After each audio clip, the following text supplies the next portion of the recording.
Arizona Cardinals first round pick, college coach Lane Kiffen thinks Nolen can be the best defensive player in the entire draft. Cardinals loading up on that defensive side. Could they have a chance at winning some defensive rookie of the year, Johnny Venerable? They're not going to do that with drafting off-ball linebackers. I can sure as hell tell you that. Why, yet another coup for Ossenfort came down today. PHNX Cardinals starts now.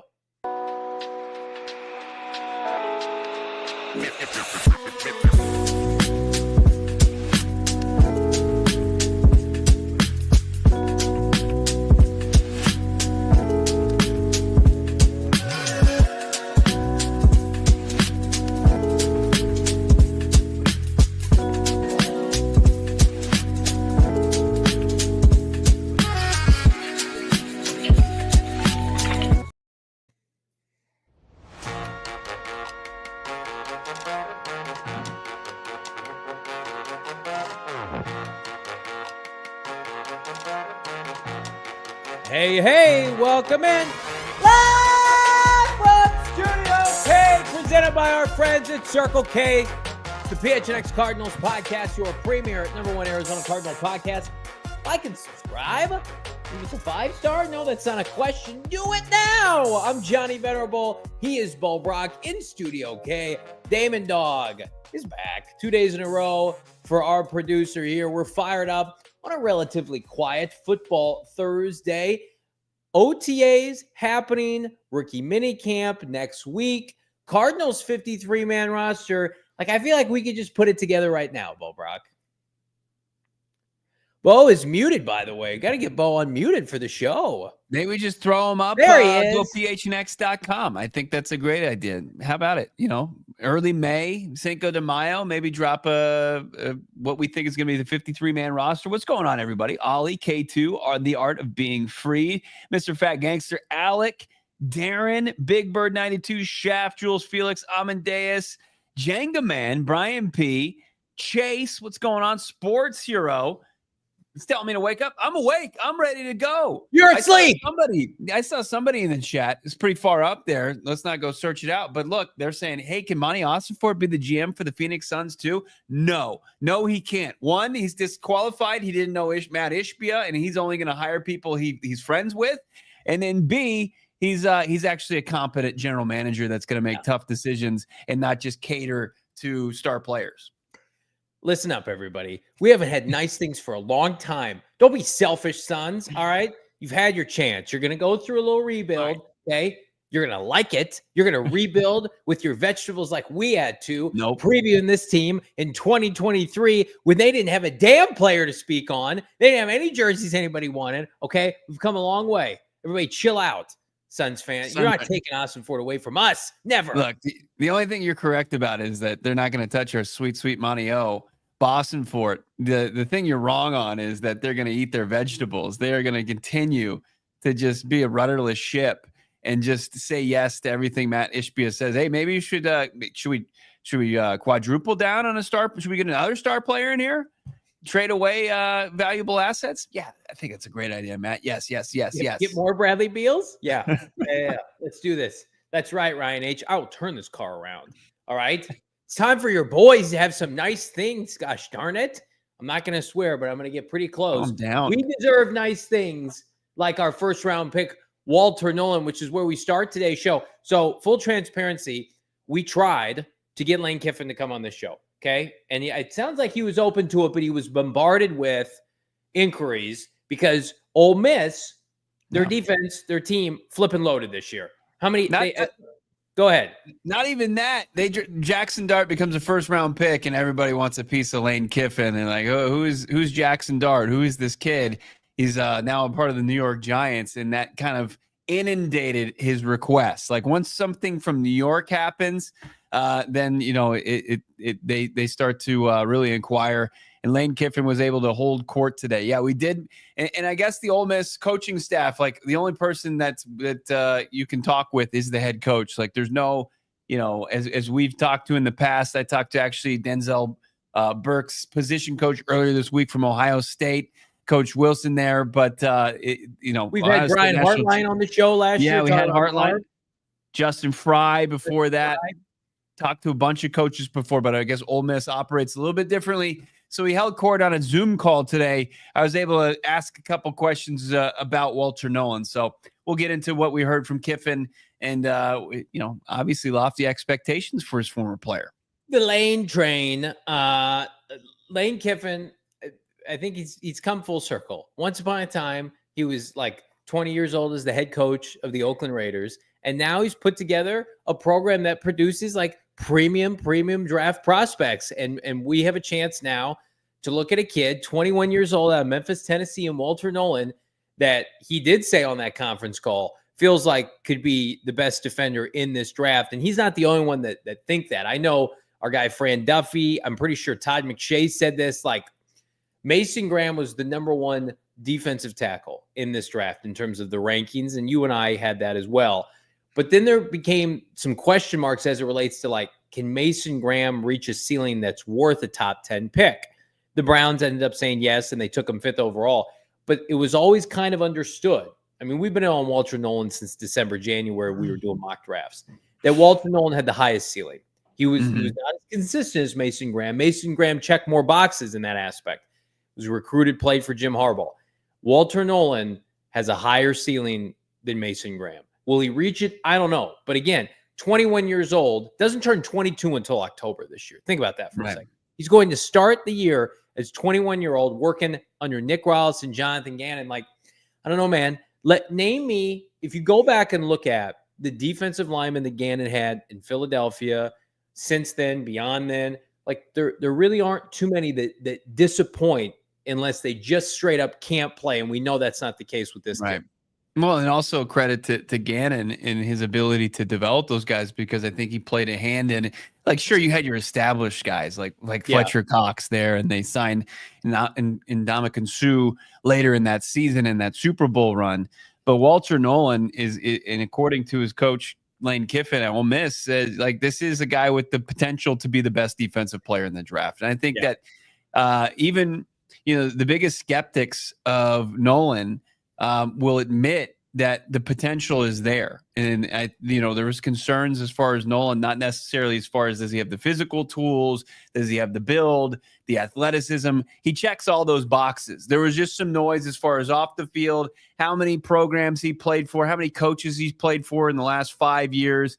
And people kind of muddied it up a little bit, where it seems like Monti Ossenfort simplified it along with his head coach and said, hey, this is a guy that's going to be able to be a game wrecker in the interior of our defensive line.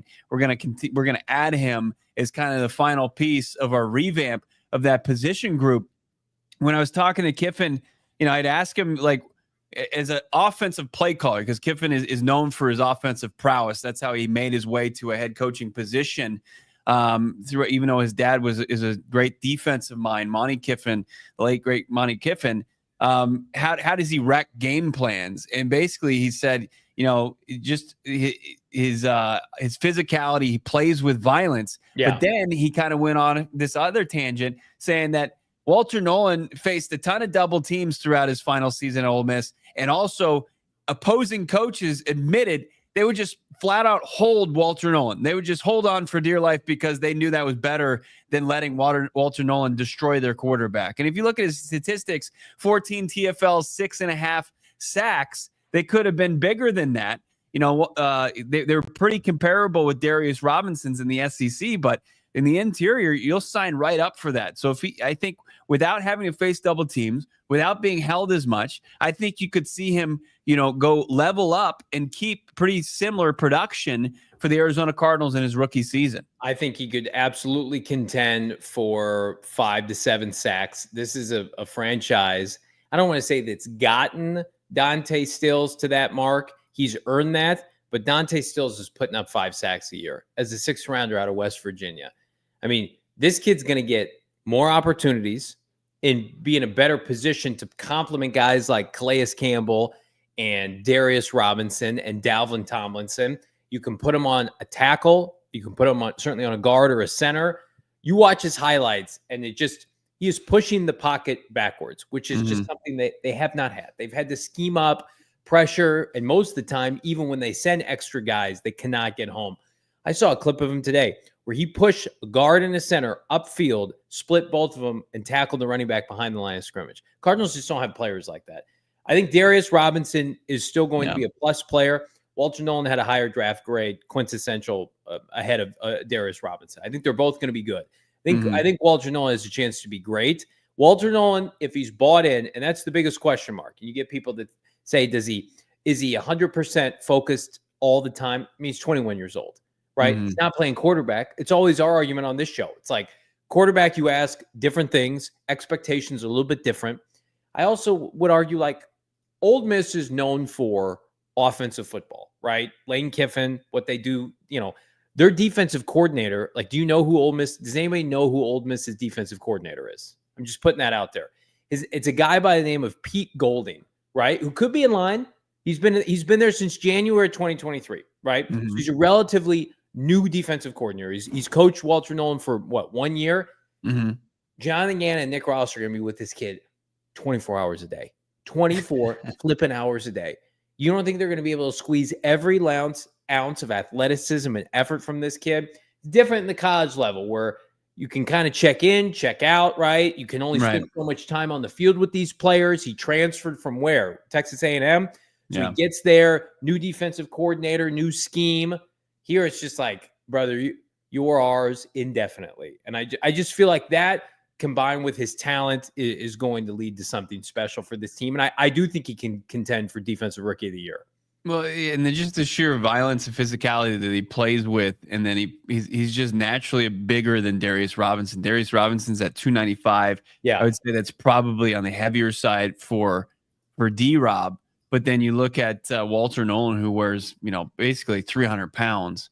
He doesn't look like 300 pounds. I mean, he's 6'3", 300, and he probably profiles this guy that you would think is like 265, 275. Yeah. And he's just strong. And just the diversity that they're going to have on this defensive line, from ages to skill sets to the looks that they're going to be able to throw off an opposing offense with just with their their last two first round picks and D-Rob and Nolen. And then you enter into the equation Dalvin Tomlinson and Calais Campbell. And, new offensive or defensive line coach and of course, Jonathan Gannon's resume of what he's been able to do in molding defensive lines, as a defensive coordinator even before this. It's exciting, man. It really is. And I know Kyle Odegaard, I think, put out the defensive rookie of the year odds, and Walter Nolen and both also Will Johnson are 25-1. And it's a little tougher for an interior defensive lineman to get there because statistically they're down. But I mean, most of the Cardinals' pressure and sacks came from the interior. Yeah, I think that he should be able to be in a pretty good spot to maybe cash that ticket. It's hard to put up gaudy numbers at that position, but let's just put it by comparison. So Jalen Carter contended for that honor 2 years ago with Will Anderson Jr. Remember that? Will Anderson Jr. had 8.5 sacks, and Jalen Carter had 6 sacks. Will Anderson won the award. But, I mean, for the most part, in recent memory, if you're anywhere between 8 to 10, 6 to 10 sacks per year as a rookie, you have a chance to contend for Defensive Rookie of the Year. By the way, Jared Verse won the award this year with 4.5 sacks. I don't know. I feel Verse had 4.5 sacks. I feel and I'll double check here, but I feel what's your over under right now for how many sacks he could get in year one? I'm putting it at 4.5. I think he could hit 4.5, over 4.5. And I think that's pretty conservative. I mean, just what you were seeing from Naquan Jones and Dante Stills and Walter Nolen. I know he's coming in as a rookie, but he's got the skill set that I think can thrive in this defense, to where I would almost put it at 5.5. And I know that'd probably be a sweat coming from the interior, but I think he should be able to kind of tap into that. Same thing with Darius Robinson. If you're getting that production, though, interior-wise, you see Calais Campbell, he's at 5.5 last year at his age. And, Dalvin Tomlinson, who's probably more around 4.5. That's the amount of production that you need from your interior. And then you're going to have to, of course, get the guys in your rotation on the outside, on the edge, somebody's gonna have to be a double-digit person. You're gonna have to get the bulk of the production on the outside. But I don't think it's unrealistic to say Walter Nolen tapping into 5.5 his first season. In the chat, I got game 911 saying Jared Verse had 6 sacks and 77 pressures per PFF. I believe the pressures, the sacks are off with PFF. PFF ground up on sacks, and it's not like the actual box score sacks. I think they count. I don't think they count half sacks. If you get a sack, I think you get a full sack for PFF. He finished the year based on the NFL, not rule book, statistical book, with 4.5 sacks last year. But to your point, I got game, his pressures were unbelievable. And one of the most important aspects is he was on a good team with a great defense. The Cardinals, for Walter Nolen to have a chance, or Will Johnson yesterday to have a chance, they have to have a top 10 defense. And I think they have to be in the postseason, which we expect both those things to happen, right? Yeah. Like with Marv last year, Marv was the front runner until he wasn't for Offensive Rookie of the Year. Well, he didn't win the award because his numbers weren't good enough, obviously. And the Cardinals' offensive passing game was ass at times. It was bad. Things are going to have to go seismically wrong for the Cardinals not to have a top 10 defense this year.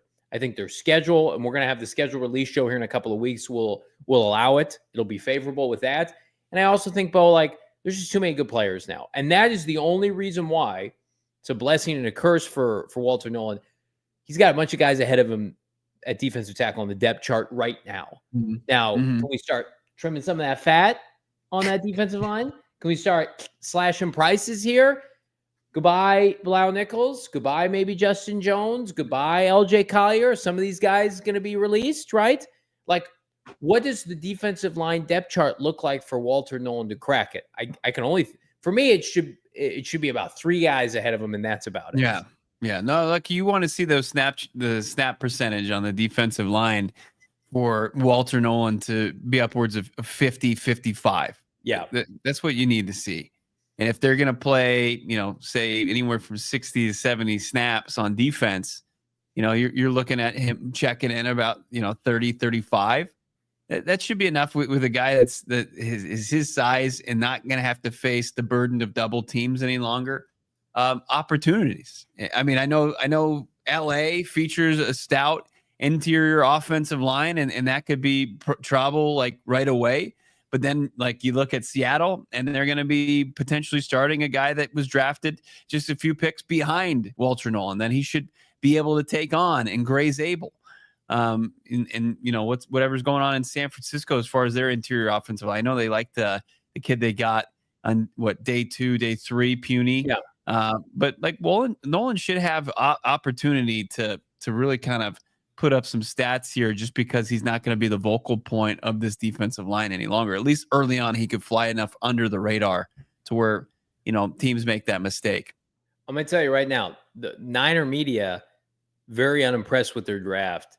Specifically, their offensive line is not good. They're Trent Williams and a bunch of Scotch tape. That's an opportunity for this team to wreck Brock Purdy up front, up through the line of scrimmage. Seattle's offensive line will be relying heavily on the 18th overall pick, right? And they have 2 tackles that are good. I mean, the Cardinals, it's hard to know where the Cardinals stand against the Seahawk offensive line because the players they were trotting out. I mean, you can make an argument outside of the inefficiencies with the passing game. The pass rush versus Geno Smith was one of the most embarrassing things I've ever seen last year. Both those games, Geno Smith was able to ice because no one got near him. And then, of course, Matthew Stafford, Cardinals actually did a pretty good job in week 17 last year at LA getting after Stafford. So I don't know. I have an expectation where this defense is just I think their defense is going to be under 20 points per game allowed this year. That would be massive. I mean, that would be a huge turn of events for the Cardinals. They gave up 22 points per game, and with that bend don't break mentality, and it featured a shutout streak at home as far as touchdowns against. Yeah. Chris Sims put a great going in from year 1 to year 2. Yeah. When they had the upgrade as far as roster, it's good coaching with good players, and you're just going to continue to see that trend go upwards, especially on the defensive side of the football, where they've just been so undermanned And it's going to put a guy like Nick Rallis in a position to get a head coaching job next offseason at 32 years old this July. The only thing that was holding him back was, he was asked to make chicken salad at Chicken Crap as far as the personnel, and he did really well with it, right? I mean, I think everybody would say that was the most consistent side of the football last season, but it was also the most underserved. You give Nick Rallis, some really impressive, players. I think he's going to be a guy that is not long for this organization, and that's a good thing for Rallis, and I think that's a good thing for the Cardinals. I would say the Cardinals defense, save for about 4 outings last year, outperformed the offense and easily one of the most underrated units in the NFL. Now, They gave up 34 points to the Bills in the opener, to the MVP. Yeah. They had a really bad showing against the Commanders in week 4 and the Packers in week 6. But I would argue like week 7 onward, Chargers through the 49ers. Outside the Carolina game, yeah. Yep. I was just about to say, outstanding. And that Panther game, by the way, it was just like a war of attrition. Cardinals had no defensive players left. And the offense couldn't seal the deal. But they allowed Chuba Hubbard 25 carries for $152 on the ground. Carolina rushed for 243 yards. I mean, when Jalen Thompson and Garrett Williams and Budda Baker are your leading tacklers, it's a big time problem. That defensive line that day. I mean, Naquan Jones, Baron Browning, Kazir White all had sacks, but you'd never know it based on the line of scrimmage play. I mean, the Cardinals this is so overdue. They are going to be, and we use this term loosely in NFL media, the Cardinals defensive line is going to be unrecognizable. You won't recognize any of these players from last year. And that's exactly what needed to happen. When the book was closed on the 2024 Arizona Cardinals, it needed to be, this pass rush was one of the worst we've ever had, and it's time to reset. And boy, oh boy, have they done that with Walter Nolen.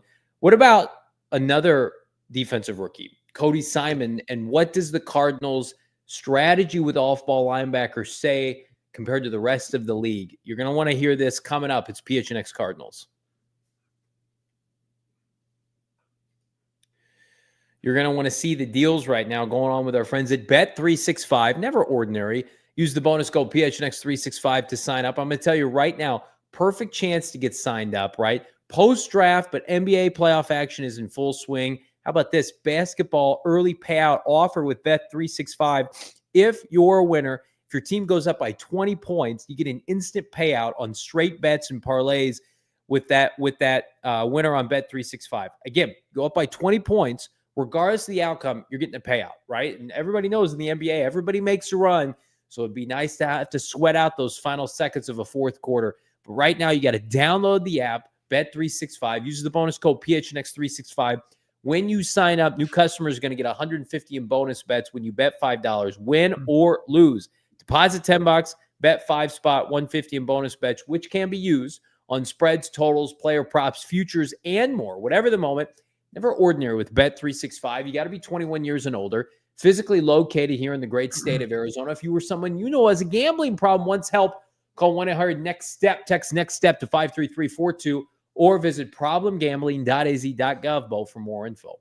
Johnny, I'll see your great deal there with Bet365. I'll raise you a better deal or just as good a deal with our friends over at Sanderson Ford. We love Sanderson Ford, and big news from David Kimmerly, president of America's most awarded Ford dealership, Sanderson Ford. They just announced the From America for America pricing. Now you pay what David pays, and the employees over there at Sanderson Ford pay, and you couple that with a no hassle, no pressure, no nonsense, and no added markups from here on forward. It's unbelievable. It is set in stone now going forward. You get that employee pricing levels, and it levels that playing field for dealers as everyone gets the same set price. Go check in. Choose Sanderson because they have the inventory and a 70-year reputation of treating you right. Ford, undeniably the most American first automaker in the world. 80% of those vehicles Ford sells are assembled in facilities located in America, and they will not be affected by tariffs or anything like that. Now is the best time to buy a new Ford from America for America employee pricing.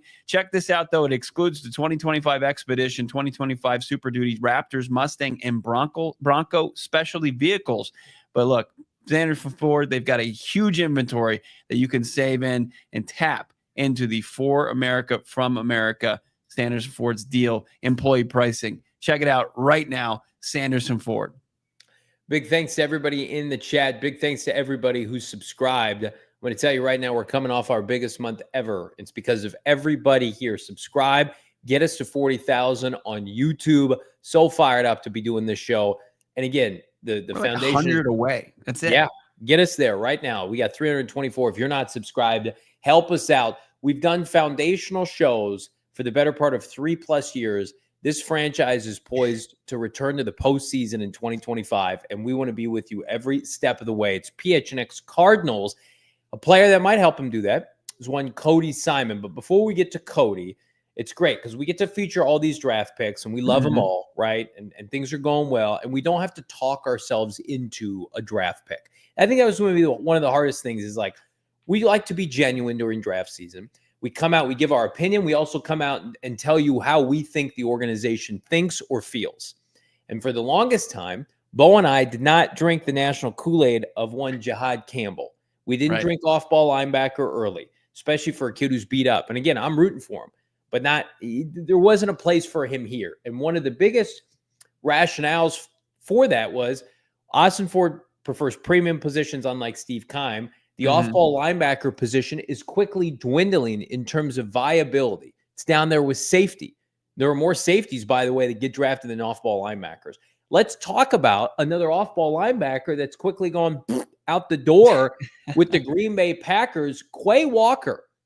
According to Rob Domofsky and everybody else in the Packer media department, the Packers are not picking up the fifth-year option on Quay Walker. However, head coach GM Brian Gutekunst said they would like to sign him to an extension. Blah, blah, blah, blah, blah. Guess what? Cardinals did that too with Zaven Collins after they switched him positions and they paid him 30 cents on the dollar compared to his fifth-year option. So, yeah, they're not picking up his fifth-year option to play off-ball linebacker because it's not worth it. It's bad football. It's bad business. We had a graphic. Let's pull it up one more time here. First round inside off-ball linebackers drafted since 2014. 90% of these are a huge mistake. Not a small mistake, huge. Okay? This is before Zaven Collins didn't get his picked up. Jamin Davis off the team. Devin Lloyd, I believe, is not getting his fifth-year option. Quay Walker, Jack Campbell, Zaven Collins, all donezo. Again, look at Shaq Thompson, Ryan Shazier, and Anthony Barr. Okay? That was in vogue back then. So you're talking about a streak outside of Leighton Vander Esch, which was not a good decision, where people were like, oh, for our last 20, and people wanted this franchise to take another one. Damon, put me back on screen. There are people in this media market that looked this fan base in the face and told them, this is good football business. The hell it isn't. Don't believe those people, okay? Stick right here on this show. For every Walter Nolen that we wanted to have them draft, there was another show, another outlet that said, Jihaad Campbell, he's a good football. We should draft him. He's a good football player. It's like, guys, come on now. Let's turn your brain on. Look at the numbers. I'm not making this argument by myself. The numbers are. It's a damning spreadsheet. Can we just put it back up right now? I mean, it's the hit rate on this, especially recently, where there just hasn't been anybody outside of, I think, Roquan Smith, who didn't get it picked up, of course, by the Bears, but then he signs, a $100 million deal that was worthy of a first round selection. And I think that as far as off-ball linebackers, people get blown away by the gaudy statistics. It's a position that you can rack up numbers. So you look at from the collegiate level, you look at the professional level, and you'll see, oh my God, this guy, he racked up the tackles.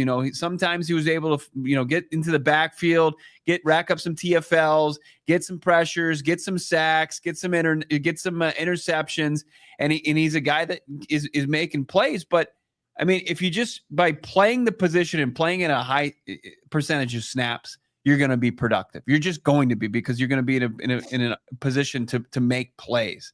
It's just not a position that is valued and can make as big of an impact as the premium positions like outside linebacker, coming off the edge, and then of course cornerback, and now what's becoming more in vogue in a trend in the trenches on the interior of the defensive line. Like, when you see Quay Walker had his 5th year dumped, his teammate that they had a second first-round pick on, and Devontae Wyatt, got his 5th year option picked up. Flipping well. Because the Green Bay Packers value trench play, and they know they can go find similar production even if they can't come to an extension that they agree with on Quay Walker. I was doing some research. When I was looking at Quay Walker, I said, if he's a first-round pick, I wonder how he matches up with Jihaad Campbell. And if you were to look at them as far as across the board as prospects, you'll see that they're very similar. Like as far as just their production, their athleticism at the combine, as far as how they're built, they're almost carbon copies of each other. And people are going to go and they're going to continue the vicious circle. And they're going to say, well, this guy is going to be different. This is going to be the guy. This is going to be Patrick Willis. This is going to be Luke Kuechly. Well, we just haven't seen that forever. And Jonathan Gannon, Nick Rawls have shown the ability to say, they don't have to utilize premium draft capital on that position, because I can take a guy who was undrafted out of Wisconsin and I'm going to turn him into one of the better linebackers in the league. He's going to be just as productive as anybody else. I actually had to go run an errand with my wife today. We were in Crate and Barrel, and I saw the toasters. There were all the toasters, Johnny, and your analogy held true. There was some expensive toasters. There was some cheapy toasters there. And you know what? They did the same job. We all know there weren't cheap toasters at Crate and Barrel. But listen. By the way, pour one out for your boy that had to run that. No. Those are tough. Crate and Barrel, those are tough credit card streets. It is funny. So we rounded up a couple RAS scores. We did, because we love our RAS scores here. Mm-hmm. And I think you guys would be surprised that Cody Simon and Jihaad Campbell have very similar RAF scores. But we bought one of them in the 4th round, and the other one was taken in the 1st round. So look at the RAS scores. They're only separated, by the way, by about 1.5 points. Okay? Jihaad Campbell's on the left, Cody Simon's on the right. What do the Cardinals care about most for off-ball linebackers? How about speed? Okay? Jihaad Campbell's got good speed. Guess what? So does Cody Simon, right? It's like, hey, this I don't know cars very well, but this premium vehicle that costs $50,000 can get me to the gas station and back, can get me to Circle K and back, but so can this used Honda Odyssey, right? Or this used Honda Civic. It still does the job. Cody Simon's going to do the job. I have said it on this show. Do not be surprised if he's better than Jihaad Campbell. First of all, he's healthier right now. I like my chances with the kid who's playing big-time college football, who is healthy right now. By the way, we never got the composite agility grade for Jihaad Campbell because I don't think he could do it, because he wasn't physically ready to do it, because he's running on a treadmill. I just thought that was interesting. I'm like, oh, you're telling me that 2 guys were taken 3 rounds apart and one was dubbed the best player at his position in the draft? Surely their RAS scores are going to be completely different. Oh, they're almost the exact same height and weight, and they both have elite speed. Yeah. The Cardinals took one after pick 100. Well. Campbell couldn't do the bench because his shoulder was all jacked up that he eventually had surgery on. But if you look at like where they really kind of differ according to RAS is the height, and Campbell by like an inch. An inch, exactly. But Campbell's is in the green, it's elite. And then you've got, weight, where you've got Campbell at 235 and, a meal, hanging out, hitting it hard. Who cares about height and weight for an inside linebacker? Look, it's 225 to 228. That 235 to 228. That's what's skewing that top number. But only Steve Keim you have to look to the right to where the Cardinals really truly care, and it's the athleticism, it's the 40, it's the splits on that, the agility, like the shuttle, the 3-cone. So pretty comparable. Cody Simon, the defensive player of the game in the national title game. So I mean, is he going to be able to is he going to be the off-ball linebacker who's going to make the all-rookie team? Like, you could give that to Jihaad Campbell, but as far as what the impact, like the overall impact's going to be, like the gap isn't going to be that wide.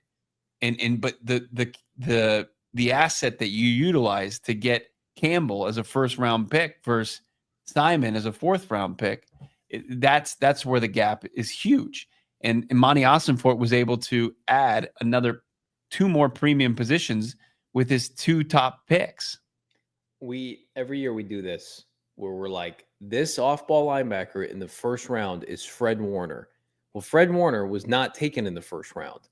A lot of great off-ball linebackers are taken later. Guess where all the great quarterbacks are, for the most part, taken? The first round.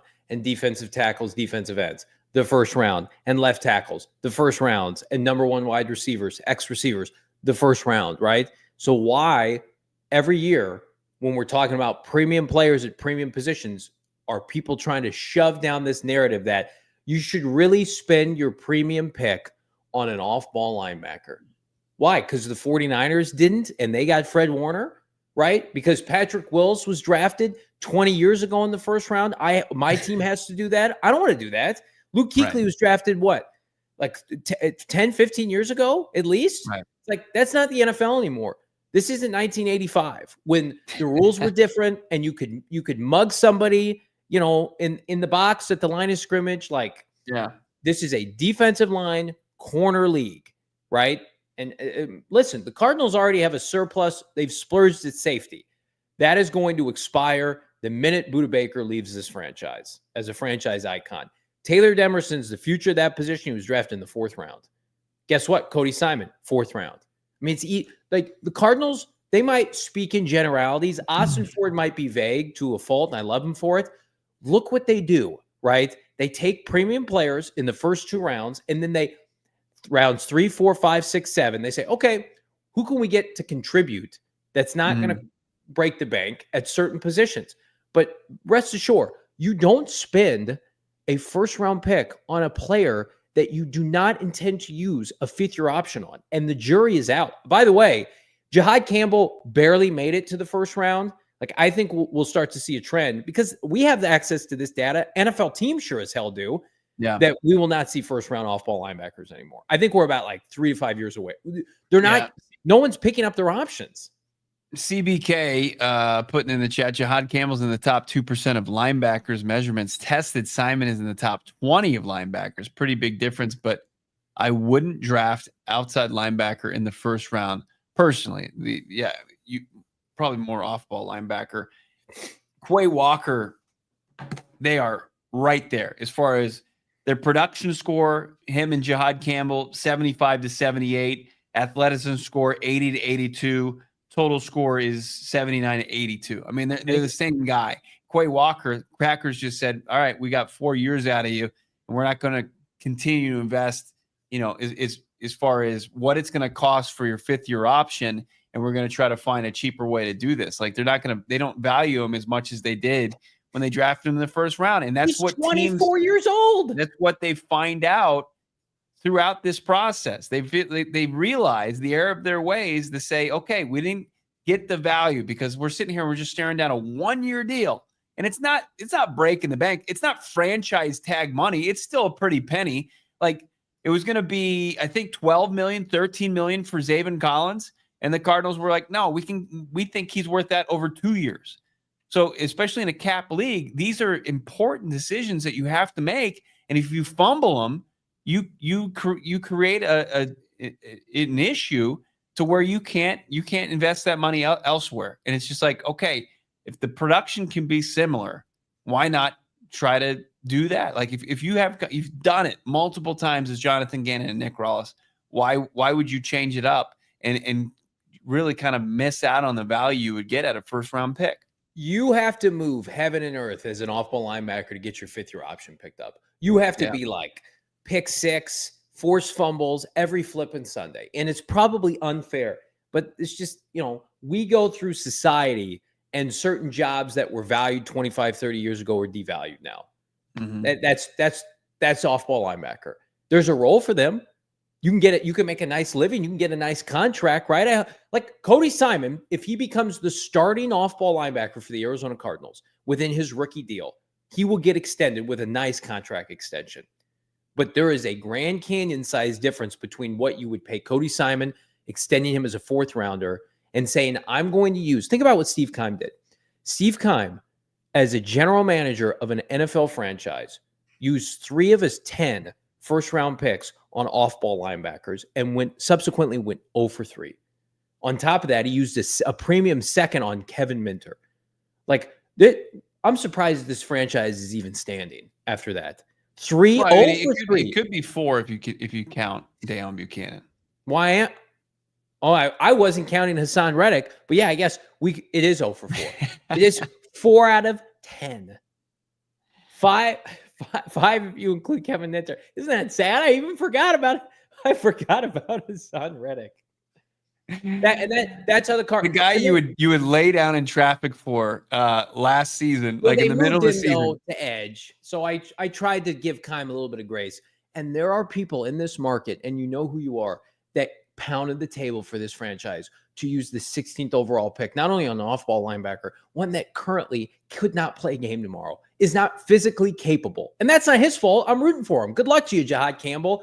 There is no way that this team was going to do that. 0. And you had people spewing it down our throats every single day as we got closer. And we're like, no, idiots. This is a premier draft class with defensive linemen, and you want to dick around and take an off-ball linebacker? Question everything you hear when you hear that kind of talk, locally or nationally. It's a joke. You're not paying attention at all.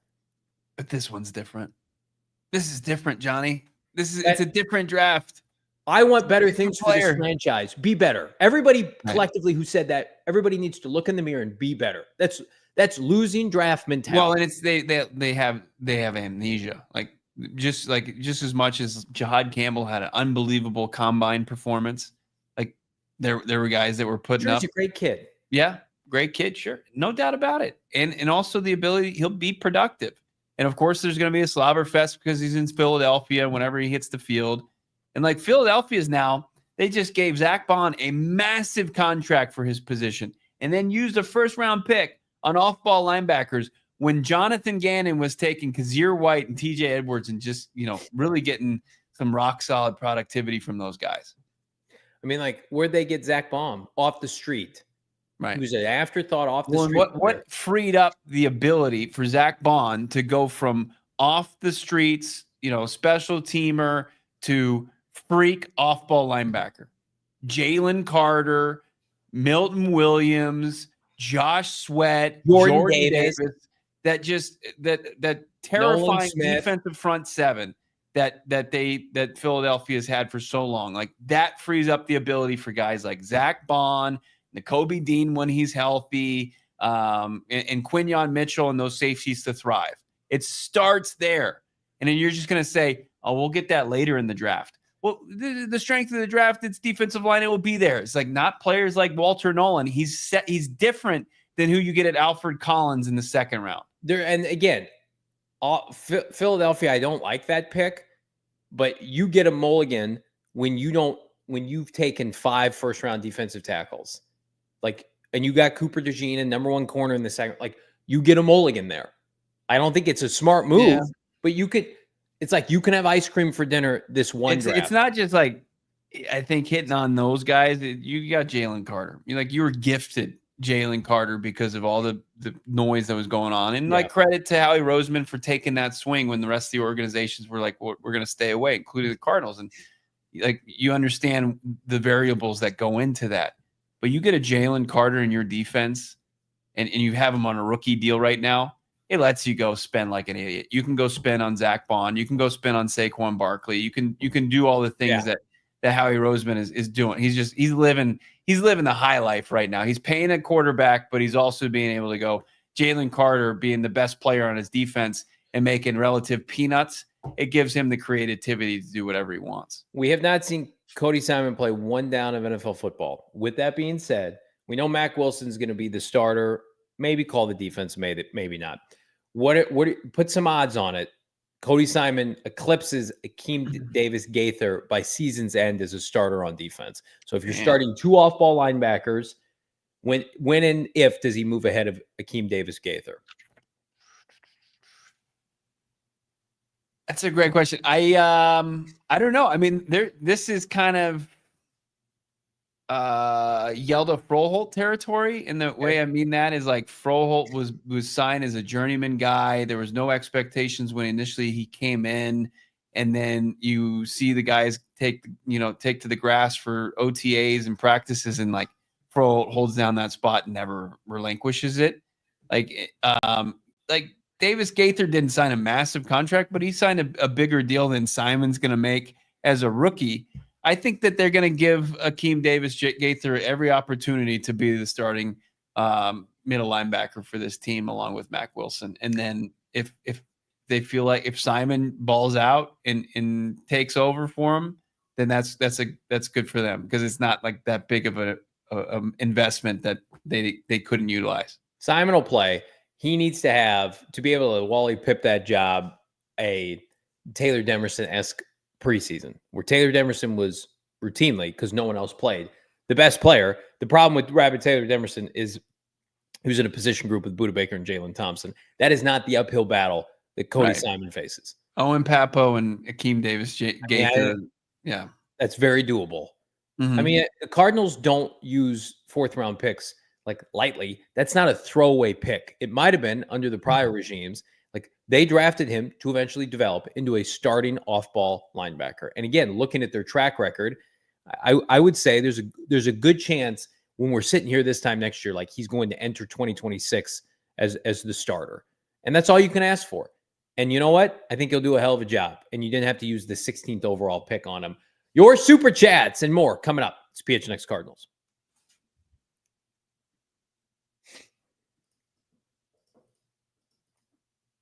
What are we talking about here, Johnny? You seem like you're waiting for talking me. About our friends at Pure Edibles, my guy. Of course, we're talking about Pure Edibles. I knew that.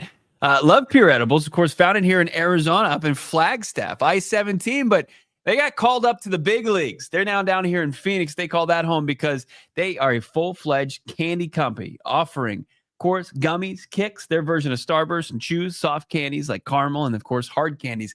And on every 10, you're going to find the effects clearly listed in each 10. What exactly to expect from the effects? Pure offers gummies for sleep support, as well as candies with uplifting effects derived from unique cannabinoids such as CBN, CBG, CBD, and marijuana derived from, you guessed it, THC. Check them out right now. Pure gummies are designed to be ripped or bit in half, making them easily shareable and easy to dial in your exact dose. Go find yourself some Pure Edibles in the one of over 130 dispensaries across Arizona, and also check them out online. PureEdibles.com. We love to be partnered up with Pure Edibles. Check them out. Also love our friends at Shady Rays. It's shade season, friends. It's about to hit triple digits here in the desert. Make sure you're fitted with style with our friends at Shady Rays. Bonus code PHNX. You're going to be saving 35% off. These are already the best deal for premium shades and not a premium price. But if you go to ShadyRays.com, you're going to see 5 stars rated over by 300,000 plus people. I'm going to tell you right now, I only wear Shady Rays ever since they became a partner on the show many years ago. We're very fortunate. I buy them routinely. Every 4, 6, 12 months, I'm getting a new pair. Not because I need to, because I want to. Again, exclusive for all of our listeners right now. Shady Rays giving out the best deals of the season. Head to ShadyRays.com. Bonus code PHNX for 35% off. Most of them are going to run you under $40. And then you go and it's great. You check out and then they're like, hey, by the way, we're basically giving away sunglasses. You want these for $10, these for $15. Premium shades at not a premium price. Again, try for yourself the shades rated 5 stars by over 300,000 people, Bo Brock. That's kind of how you got your Brandon Bills hat from Trey McBride. He's like, hey, I got this hat. I don't want it. Do you want it, kid? Look, I mean, like, is this the greatest combination? Brandon Bills, Shady Rays, a piece of gear from the merchandise. Damon, is that not the epitome of a PHNX guy right there? He's got Max Simpson is losing his mind viewing that right now. He loves it. He's got his merch. I'm being authentic. Like, this is what I wear every day. We have the softest t-shirts. Brandon Bills are the best hats, and these are the best. I wear these sunglasses all the time. That's why they're right here next to me. I rocked my big golf Shady Ray in Hawaii all week long. All week long. Did you get some compliments? Oh, people were loving them. People, where'd you get those? Those look like $200 sunglasses. They're not. They're not actually. They're affordable.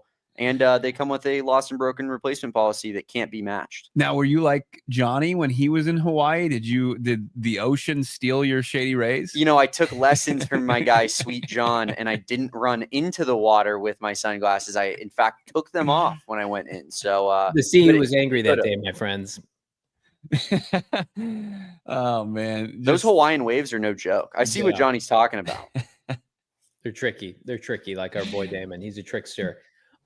So much good stuff going on right now. Go phnx.com, including, I think, tomorrow, Fran Duffy drops his official draft grades. And again, he's not reactionary. He's taking his time, putting out quality work that you can't find anywhere else. It's the calm before the storm here. We've got schedule release coming up. We've got rookie camp. Who's gonna be the quarterback of rookie camp? Who's gonna be out there screwing around with the? Are they even going to have any rookies on offense? It's just going to be rookie defensive camp. They're going to be running defense on air. Yeah, I mean, it would be interesting to see who they bring. And they brought in Tua's brother last year, I think, as a camp arm, because they can bring guys in just for rookie mini camp, just tryouts. So they might bring somebody in, probably some scrub McGrub that you'll recognize from college football. But maybe they bring in like a Tyler Huntley or something, but I think he's probably too entrenched as a veteran to even participate. Who would be the funniest option? Like from college? Yeah. Man. I gotta think. Who would be the funniest option? The one guy retired from ASU, right? The Bourget kid. Yeah. They just need somebody to just throw a couple passes, but they don't have any. Like they've got two rookie pass catchers, right? They've got a tight end, and they got the kid Green from Wisconsin. Maybe you bring in like a Peterman, and you just get the Will Johnson and Max Melton confidence like skyrocketed before the season starts. They'd be walking tall coming out of that rookie. Josh Rosen's a great one. Oh man. I want to give a shout out to our guy Justin M on Twitter. Tagged us in a sit down he did with Cardinals defensive tackle Elijah Simmons, and did a one-on-one before the draft. And there's some good insight and some quotes. I want to read one of them now. So he met with roughly every team at the combine. The feedback has been consistent. I've been asked what they would specifically want from me at the next level. Shocker, I kept hearing nose guard 3 technique. They want me to be stout and stop the run and push the pocket as a pass rusher, physical at the point of attack. I've been getting very consistent feedback. He had a private workout with the Saints, a virtual call with San Francisco. They told him the same thing. He also met with the Lions and the Falcons. Yet Monti Ossenfort opened up the checkbook and got the big man. I would say that's their most probably premier undrafted free agent, like priority undrafted free agent. Yeah. Max Hall from Bees. John Skelton, I believe he still is around. Maybe get like Rudy Carpenter. I know he's still around these parts. Yeah, look, they spent, relative to undrafted rookie free agents, they spent some money on a couple of these guys, including Joshua Fry and Elijah Simmons and the kid out of UConn, Val Sin. They didn't stop at the draft. And Elijah Simmons has a unique opportunity, but we crunched the numbers. But that goes to show if the Cardinals don't have a roster spot for the kid out of Tennessee, there's going to be some teams that are going to come snooping around. Like the ability to maybe sneak him onto the practice squad might not be there. Isn't it funny? Like this fan base, we have not seen him play a lick of football. This fan base is like, if they cut him, I'm done tomorrow. That's what they're saying. Don't you dare get rid of this sweet boy and keep Justin Jones or Bilal Nichols. Get rid of him. We love doing that with draft prospects. By the way, I'm the same way. I've seen enough from those veterans last year. Give this 200 plus picks go, and teams don't call them up and select them, and they're like, if you keep 2 established guys that have been in this league and have had some success outside of last season, I'm going to riot in the streets of Arizona. You touch a hair on his head and don't allow him to make the 53. It's like is there a viral video of Justin Jones or Bilal Nichols dunking a basketball and then throwing it full court into the hoop like Elijah Simmons? No. You made a mistake. You like it's I think it's easy to ingratiate yourself when you're a good player, right? We make excuses for good players.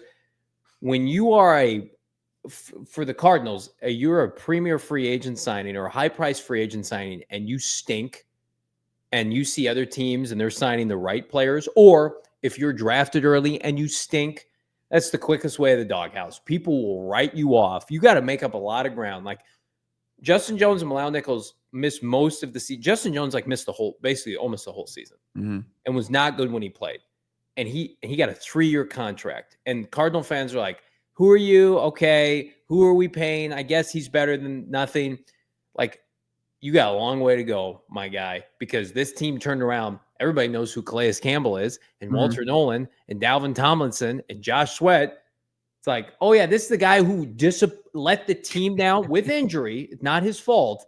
Right. Like, people will, this is the NFL not for long. People will move on. Cardinal fans have moved on from last year's free agent class for good reason. In a cap league, if you give somebody that they deem a lot of money, like 30 million, 20 million, like both of those guys received, and they were supposed to elevate that room, and you saw subpar play, and then they were gone after that, it's tough to come back and save face. Damon, do we have that video still? We had it. You'd have to look it up, but we were playing the Elijah Simmons video of him hooping. I don't think we have it. Looks like it's gone. That should just be something that we always have. Never again let it leave. Z Warlock said, weren't Justin Jones and Bilal Nichols backups where they came from? They were rotational players. Nichols was a backup. No, they weren't. They were all starters. They'd all played and started in games for like Justin Jones had played 2 straight years, hadn't missed a start. Same thing with Bilal Nichols. But I think, you sure Bilal Nichols wasn't a backup? Justin Jones had a nice year for the Bears before he hit free agency, but they made no attempt to re-sign him. Bilal Nichols was a consistent rotational guy backup for the Vegas Raiders. But yeah, you're right. He had played 2 years in a row. I don't know. It just feels like Ossenfort has done a lot of good. He had a bad free agent class last year. That's okay. That stuff happens. Bilal Nichols up until last year, where he played in just 5-6 games, he had started 34 straight games before that. For the Raiders? Played in, he had an Iron Man streak dating back to 2020 where he had played in every game since then. 4 straight years. He played in every game. He only didn't start in 2 games for the Bears in 2021, but he played in those games regardless. So, he was entrenched as a starter. Then what happened? Got a big deal. But the thing is, when you look at the numbers crunch, you've got Calais Campbell, you got D-Rob, you got Walter Nolen. Those guys all profile, and Dante Stills, they all profile those 4 as similar players on the defensive line. Then you got Dalvin Tomlinson, and you got to have a little bit beefier guys, and it's going to come down to Jones, Nichols, and Elijah Simmons, our sweet boy. Don't touch him. Don't even look at him. He's ours. Our favorite Simmons. Yeah. We're gonna repurpose an old Isaiah Simmons jersey into a Elijah Simmons jersey. You should. I've heard that. I've heard people are doing that. Here's what else people are doing. They're sticking around for overtime. It's OT here. PHNX Cardinals on a football Thursday. Jump on over. The conversation continues at gophnx.com. We're doing super chats. Got 6 super chats today. We appreciate all of you. Let's get it started with our guy, Doc XD 199. Damon, how you liking that Terp takeover in Miami, my guy? Jordan Phillips, he's a Miami Dolphin. Of course, Jordan Phillips, former friend of the Cardinals, was drafted by the Dolphins back in the day. So Jordan Phillips 2.0. Hopefully it goes better than the last time. Yeah, you don't want that. Not a good guy. Very rarely is the sequel better than the original, but this has a good chance. This could be, nerds, Empire Strikes Back. disrespectful to compare A New Hope to Correct. the original. That's 100% what I was going to say, Damon. You took the words right out of my mouth. This is not Star Wars was the biggest movie of all time. So come on. By the way, Damon, I have to tell you, I'm a little disappointed right now with Andor season 2. It is a little slow for your boy. It's a little slow. I haven't dove headed first into it yet, Johnny. I'll get back to you on that. I will say I am excited about the Mall show. Yeah, the animated series. Fired Absolutely. up. Absolutely. I Johan, haven't watched a second of Andor. You're a bad guy. it's high level TV, but they need a little bit more juice. They need some legacy characters. Don't be afraid to use legacy characters. Johan Dotson, $4.99. Please, Sweaty J and the boys, PHNX, all the big D line hanging out of a Prius. Thanks for the F Shack. Signed Dirty Mike and the boys. I think honestly, if we're gonna do a T-shirt, it would be Sweaty J and the boys. It would probably sell one T-shirt to Johan Dotson, but we would do it. Yeah, Johan Dotson, one of the best usernames I think we have on live shows, and he just gets it. Our affinity for the other guy references that will drop here and there. You're not getting anywhere near this, Prius. Josh, $5. Love every pick in this draft. Bold prediction: the first 4 picks of this draft will make massive impacts this season and lead the team to a top 8 defense. We've never needed anything more. I mean, when's the last time the Cardinals have had good drafts and good draft picks under Ossenfort? But like, could this be the year where it's just like, hey, a bunch of guys are playing, they're playing at a high level? I think if you're going to do it on one or the other side, it's going to be defense, because I just feel like they're better coached defensively. We know that on this team. They were just better coached. No shade at Drew Petzing, who does a nice job with a lot of stuff, specifically the run game, but they have better coaching up and down on this roster with their defense. But and like, I know Gannon likes to get away from it, and he wants to be more that CEO and have his hands in on everything, but he's a defensive guy. Yeah. And he's able to to kind of really help game plan, and he did it at the highest level to where he's had one of the greatest seasons and coached up one of the greatest defenses in regular season history throughout the playoffs. What they gave up like 14 points in the first 2 games they had going into that Super Bowl. Yeah. Like, he knows how to coach defense, and him and Rawls is a prodigy up and comer. It's just a mix for the Cardinals to really have a dominant side of the ball next year. I mean, like, where is their weakness defensively now? I would argue that you would have liked to have gotten like a speed rusher, and they're just going to hope B.J. Ojulari can maybe do that. I was watching Jordan Birch highlights with my son, and he is really big. Like, and that could be great. And he could be Everson Griffin. He could be a big mauling defensive end. Speed is not his game. It's like overpowering offensive tackles. And I think that takes some time. So outside of a speed rusher, they have damn near everything you want. Mm-hmm. Yeah, it's a good mix. And then like the defensive backs, man, as we were talking yesterday about Will Johnson, and the comments that Gannon made, like as bullish as we were and excited as we were on Max Melton last year, like they weren't receiving texts about Max Melton being the best defensive back in this draft, like Jonathan Gannon said he received from 8 defensive coordinators. And look how well Max Melton played. Yeah. So put on an island, playing against number 1 receivers at times. People are like, oh yeah, that kid can play. Like, it was obvious. Max Melton can play and start at outside corner. And then you get Will Johnson, who has the best pure cornerback tape of anybody in this draft. 3 pick sixes. His instincts and his athleticism, you can't teach what he has. Right. But yeah, I think Walter Nolen has I don't know. It's tough when you think about, like, if I put you on the spot right now and they're both healthy, Walter Nolen and Will Johnson are both healthy and they're both bought in. Under this coaching staff, who's going to have a better career? Oh, better career? Yeah. If they're both healthy and they're both bought in, yeah, knowing what Gannon can do with DBs, it's tough, man. I would say better career, probably Walter Nolen, just because of what they have been able to do on the defensive line. But I think Will Johnson is set up for instant success. Yeah. Keep that knee healthy, man. Hi, Kyle, $4.99. Did you notice the sand color logo on the jersey number release graphics? So we're going deep into the jersey release graphics here. Could this be a hint at the rivalry uniforms coming out this season? I'll give my 2 cents on that. Michael Bidwell loves the traditional red, white look, like uniform color scheme. I think it would take a lot for him to get away from that. His late father liked that color scheme. I love the white helmets, but maybe somebody got in his ear. I have not seen that, though. I think that this has the ability to really be a departure from what they've done. And it's not going to, I don't think that's going to play a major factor as far as, was it the rivalry, or what do they call these? Yeah. The rivalry uniforms? Like kind of bringing back the old color rush. Yeah.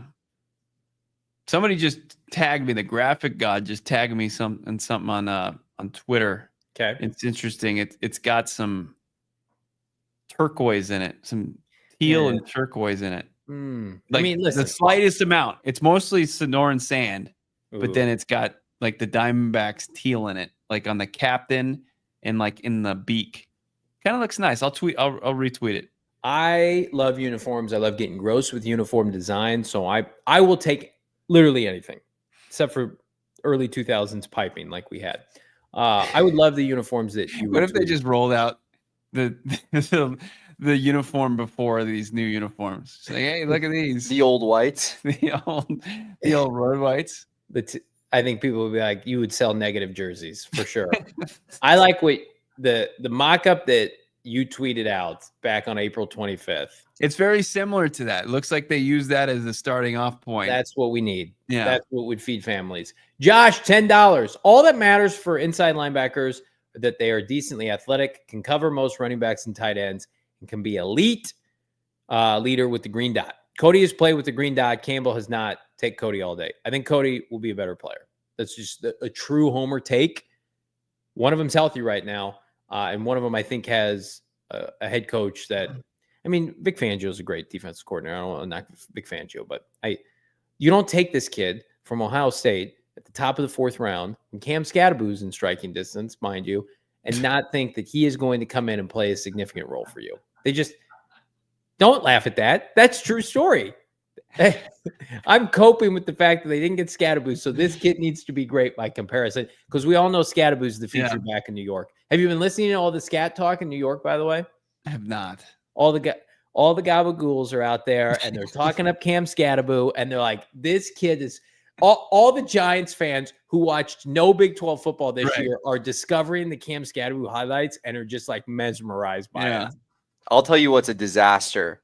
The PHNX Sun Devils crew getting just to let their content just eat with New York Giants fans, while I have to slum it up with the Carolina Panthers fans of the world for T-Mac content. Brutal. That's the reason we wanted the Cowboys. The thing I love that I think is just sweet poetry is the trash that Steve Smith talks. Yeah. And that T-Mac has the ability to potentially break all of his records if he has a good career. I think would be unbelievable. How many games until Steve Smith comes out and is like, guys, this guy is unbelievable. Steve Smith has to kiss the ring. That's right. It's like, show up with T-Mac, say, hey, I actually used to play here. You're a good player. I'm sorry. I'm really sorry about that. Good job, $4.99. Please tell me y'all saw McShay's too early next season mock where he drafted an off-ball backer first round of the card. Oh, no, Todd. What are we doing? Todd. What are we doing here? Did he not learn anything? There will be people who do that, though. This is a perfect example by Good Job. There are going to be people who do that. There are going to be people like the Tyler Booker stuff. They want to take a guard next year in the 20s that has a high RAS score. I'll F around with that. I have no issue with that. Do you think people learn from this yet? Do you think no. You think that there's going to be people mocking guards and off-ball linebackers at the Cardinals next year? 1,000%. Never realized the error of their ways. I'm not as critical. I was more critical of Tyler Booker, the player, than the position that he played. Also, look what happened. We said all draft season, there's probably a really good chance that a great defensive end or D tackle falls to the Cardinals. So Why would they take one of these other positions? And that's exactly what flipping happened. Walter Nolen fell to them, and they rushed to their NFL helmet phone, and they called Roger Goodell, and they put the ticket in, and they said, thanks, everybody. Thanks, Bears. Thanks, Saints. Thanks, dumb teams. We're going to get maybe the best defensive tackle in this draft while you're taking backup tight ends. Tyler Booker's RAS score was egregiously bad. I don't think he's going to be a great player. In the second round, they did the same thing. That hole. We got to fill that hole. It's like, no, take a tackle. It's not how good teams What? Right. It's not how good teams operate. Right. Stupid. Look, it's so bad. It's now going to play into their advantage. Like Monti Ossenfort was able to hit on it, picking at the top of the draft. And now those teams that were like just year in and year out, just stepping it. Each draft period, like he's just going to be further down the draft board and still be the beneficiary from it. It's like what the Ravens did. They've just created like a cottage industry for them. Like they just sit there and they just like, oh, we're just going to benefit from bad teams continuing to be bad and make awful picks. I mean, the Cardinals have been gifting teams great players for I'm 37 years old. It's been happening my entire life. Every year. It's like, hey, you want Jedrick Wills or Tristan Wirfs? We're going to give that player to you. We're taking this kid who can't play, who doesn't love football. Hey, you want Chris Jones? No worries. You can take Chris Jones. We got the guy who owns a Panther and jumped out of his college window and had that one good game against he had that one good game against Alabama. We got this. Who's the defensive lineman for Miami? Is it Jordan Phillips, Damon? Yeah. You want Jordan Phillips? Take him. We'll take this kid from Tulsa. And yeah, he's never played inside backer consistently. He was kind of a tweener. We'll get him straight. We'll get him situated. You take Jordan Phillips from Miami. He'll be a 10-sack guy for you. Oh, Christian Wilkins? No. The year they took Zayvon Collins, the Dolphins. The guy that tore his ACL or tore his Achilles, right? No, that was after. Kid that went UCLA or Miami to UCLA, right? This is going to bother me. Oh, I got you. Yeah, Jalen Phillips. Jalen Phillips. Yeah. Cardinals are like, we don't want Jalen Phillips. 2 picks later. Zayvon Collins, 2 picks later. Jalen Phillips. Oh, okay. You would have been never in on Jalen Phillips. You'd be like, he medically retired. He sucks.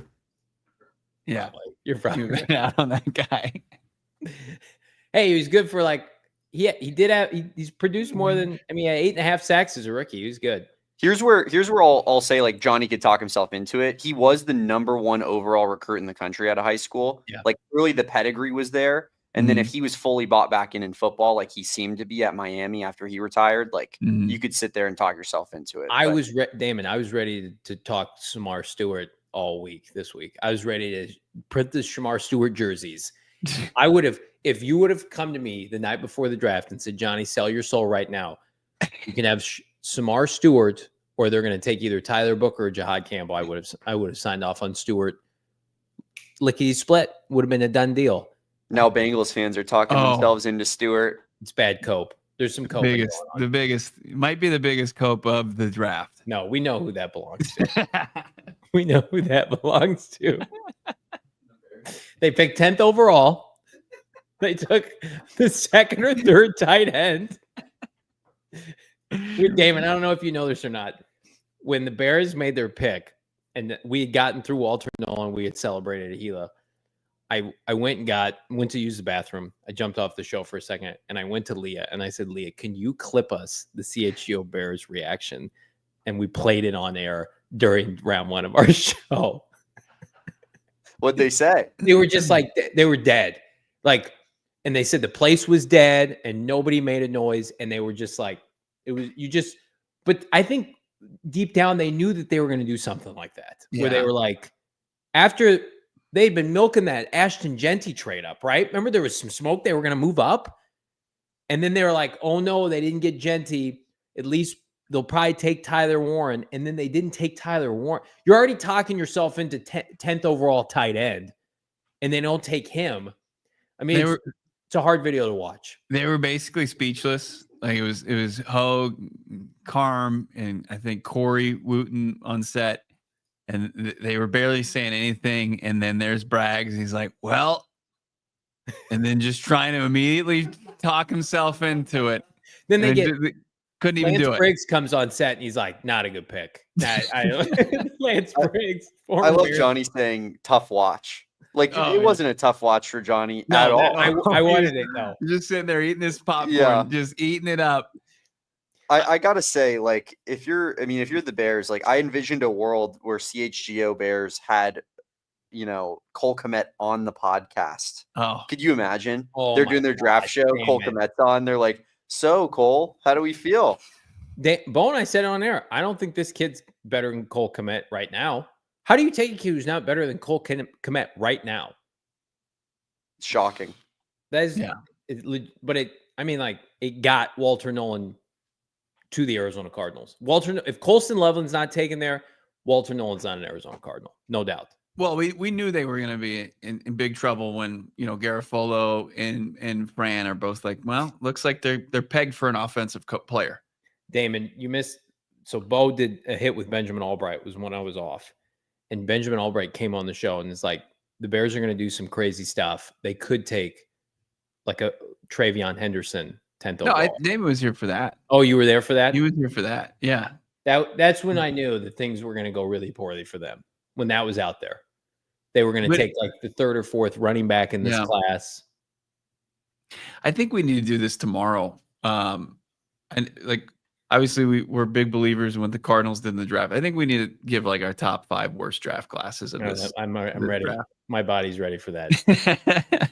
Super chat for Chubb, $2. All eyes on Drew Petzing missing the playoffs with third down draws. I mean, it's he and K1. Kyler knows it. It's he and K1. I don't think he's going to take that completely out of the playbook, but as far as the conservative nature of his play calling and not really trying to put his defense at a disadvantage, I think you'll see less of it. I think he'll be willing to go for it in third and long situations a little bit more than he was before, because that the defense can at least hold its weight and give you potential to get off the field, even if they're in a more compromising situation. The producer Damon has the CHGO Bears reaction video. Damon, you're asking if I want it. I've never needed anything more. Play the tape. With the 10th overall pick, the Chicago Bears are selecting Michigan tight end Colston Loveland. Wow, that was a very different reaction than Roma Dunze last year. If they announced Tyler Warren, I think this room would have went crazy. Yeah, I think so too. Wow. Colston Loveland. Wow. So, I mean... Well, let me tell you this much. Let me tell you this much about Colston Loveland. We just had Matt Waldman on yesterday, right? He had Tyler Warren ranked 5th among his tight ends. 5th. Yeah. You know who he had ranked number 1? Colston Loveland. And so obviously the Bears are seeing some similar things here. And as we just talked about, getting Ben Johnson and you're getting Caleb Williams a weapon. But I'll say this much. If you're going to draft a tight end in the top 10, he's got to be one of the best tight ends in football. All right. So what Greg Braggs just said, has anybody ever seen the video of when the Jets passed on Warren Sapp in 1995? So the Jets passed on Warren Sapp for fullback for Kyle Brady, who's a tight end. Oh, tight end. And they interviewed this Jets fan. And he goes, yeah, I thought the play was Sapp. Obviously, the Bears know something that we don't, or obviously the Jets know something that we don't know. And when Braggs goes into that, he's like, obviously the Bears know something. I'm like, this is a throwback 20 years ago. Yeah. You got Corey Wooten. He's like, yeah, please tell me something I don't know, Braggs, because this is an awful pick. The people in the crowd said it all. There's no juice for those poor people. Hogue had to look away. He saw the pick and he's like, I can't. Yeah, I could. And then he tweeted out, "It's like you could hear a pin drop here." My favorite was the like after Carm announced it, and then there was like pretty much 5 seconds of silence, other than Carm going, "Wow." No one else said anything on the entire set. Like everybody was speechless. Like if you're the Bears and you're like, we have to come away with a good player. And we don't think a good player is going to be there at 10. and you have like 3 third round. How many or 3 second round? They had multiple high picks. Just go up and get your guy. Right. But they were like, no, we're going to make our picks. So you basically throw away pick 10. You were so committed to taking an offensive player. They were just like, we're just going to go BPA. Right. You saw that graphic. We had our ALLCITY. We had him tight end 3. Colston Loveland. The misdiagnosis of where they are, it's an annual tradition now with Chicago. Like, oh, we're just this away. Like, we are at a sound spot roster wise. Now we're just gonna add on top of it. We're gonna get our Dunze. We're gonna get our Colston Loveland. It's gonna be Ben Johnson. It's gonna Luther be Burden. Luther Burden. It's gonna be the perfect pick for Ben Johnson. But then they completely discount the team building that Brad Holmes did up in Detroit. Like the complete investment in the trenches with premium draft capital that they decided to say, no, we can't take, Jamar Chase or whatever, or they couldn't take Chase, but we can't take the playmaker. We're going to take Penei Sewell because he's the best tackle in the draft. We're going to take a tackle before that. And they're going to continue to invest in the trenches. Chicago refuses to do it because they continually misdiagnose where they are roster-wise. And that's why Ryan Poles will never consistently be successful in this league. Falcons taking Kyle Pitts over Jamar Chase and Penei Sewell. I mean, you're going to, like, Colston Loveland's going to be compared to in my opinion, 3 to 4 players. He's going to be compared to, Tyler Warren. So 5 players. Yeah. He's going to be compared to that. Listen to the players I'm going to name off. In a defensive line rich draft, he's going to be compared to Mykel Williams. He's going to be compared to Kenneth Grant, Tyler Warren, Jalen Walker, Walter Nolen. Think about those players I just named. Walter Nolen, Tyler Warren, Jalen Walker, Mykel Williams were all top 10 trendy guys the week of the draft. And they all went in the early teens. And the Bears had a shot at. You could have just taken Mykel Williams and been like, we wanted to go offense, but he was the best player available. He's 20 years old. He's a pass rusher, opposite Montez Sweat. But because Ryan Poles signed that scrub guy from the Colts that I didn't want in free agency, that had 5 sacks once upon a time, it's like, nope, we're good. That's Ossenfort saying, well, because I signed Justin Jones, I don't need to take Walter Nolen, so I'm going to take Jihaad Campbell. Thank God for Ossenfort that this franchise does not operate that way. So bad. Keep that video locked forever, Damon. I need that. Johnny, I also have to say real quick before we get out of here, I told Bo this before the show.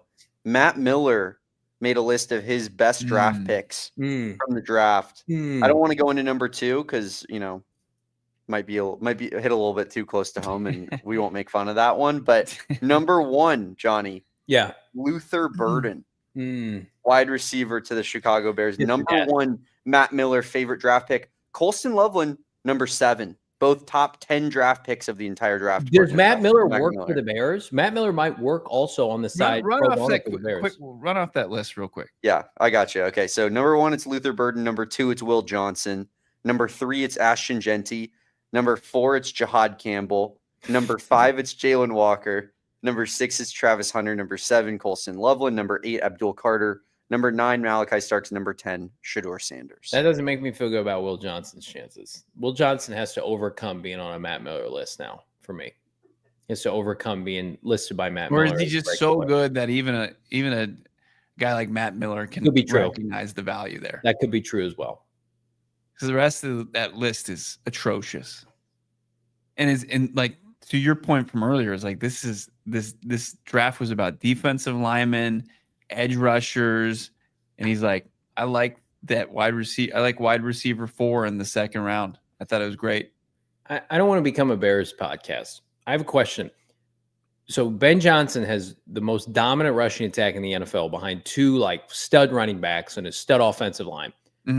Who's running the football for the Bears? Also, why do they need a third wideout? You spent a first on Rome Odunze. You have DJ Moore. How are you running who's running the football for the Bears? And who's that combination in Chicago? I didn't love taking Genty if you traded up, but at least I could understand what you were trying to do. They didn't take a running back, I don't think, high. No, not high. They did take a running back, didn't they? Swift, are they going to sign Nick Chubb or something? They took a running back in There the is 7th. talk about that. Yeah. They took Rutgers running back in the 7th. Okay. I mean, man, just not very good at football things. That's tough, man. I know what it's like. Literally, it mirrors so much of Cliff, Keim, and what they did. Keim specifically. It's Keim. You know how bad it has to be for everyone to sit back and go, man, I wish the Bears just took a running back in the first round instead of what they did. I think Hampton would have been a better pick than Colston Loveland. I can understand that. So bad. Like this video. Man, that was great. Just a little bit of Chicago Bears deep dive here for the last 20 minutes. It just, it's good to put things in context sometimes. Yeah. We are barreling toward 40K. Get us to 40,000 subscribers, the little fanboy podcast that could, coming off its best month ever. It's because of all of you, 375 watching live. Smash that like button. We've had a lot of fun in the month of April. It could have been dicey, but big thanks to everybody who jumped on. Benjamin Albright, Fran Duffy, Mike Garofolo. We're going to try to get Mike on one more time? Yeah, he said he wanted to do a recap. I'll follow up with Mike G, see if we can get him on the show. Dirty Mike and the boys here. PHNX Cardinals, like Sweaty J and the boys. Are we prepared to approach management with that T-shirt request? If you, that's perfect. This is how we're going to know whether or not it's going to get approved. If you would buy a Sweaty J and the boys T-shirt, put a thumbs up in the chat right now. Thumbs up emoji. No, in the comments. In the comments. Give me my Sweaty J and the boys T-shirt. We're holding you all to it. Some variation of that.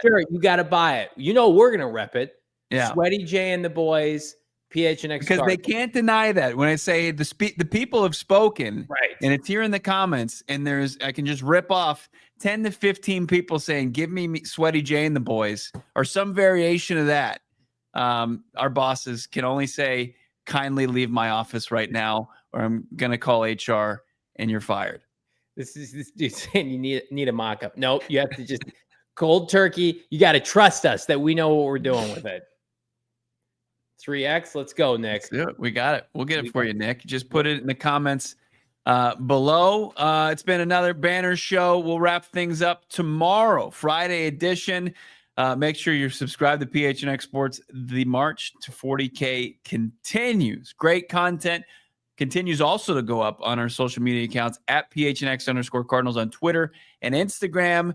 Got another announcement via the Kyler Murray Foundation. Another addition to the celebrity softball game. Get your tickets for May 17th. Don't miss out on that. We're going to do some fun things along with K1 and crew. But until 4:30 tomorrow, have a great rest of your Thursday. We'll talk to you soon on PHNX Cards. We